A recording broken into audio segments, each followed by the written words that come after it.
सरकार एक बार फिर से सूचना के अधिकार कानून को संशोधित करने जा रही है। डेटा संरक्षण यानी कि डेटा प्रोटेक्शन कानून के जरिए से, जो सरकार कह रही है कि वो इसी सत्र में पार्लियामेंट के मॉनसून सेशन में लेकर आ रही है।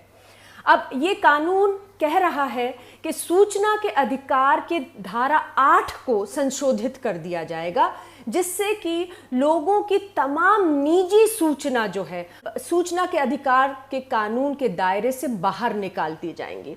अब हम सब जानते हैं कि जब से सूचना का अधिकार कानून आया है, पिछले 17 साल में लोगों ने इसका जम के इस्तेमाल किया है सरकार को जवाबदेह बनाने के लिए। आप ये सोचिए कि तमाम पब्लिक सेक्टर बैंक जो हैं, ये बड़े बड़े लोन देते हैं पूंजीपतियों को, और वो लोन माफ कर दिए जाते हैं, पूंजीपति फरार हो जाते हैं, विलफुल डिफॉल्टर्स। क्या लोगों को जानने का हक नहीं है कि इन लोगों के नाम क्या हैं, ये कौन लोग हैं जो हमारा पैसा लेके फरार हो रहे हैं?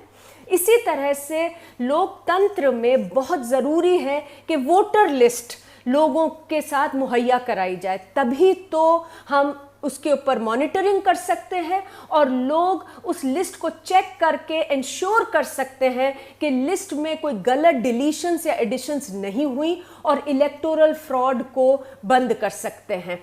क्या ये सूचना हमारे पास नहीं होनी चाहिए?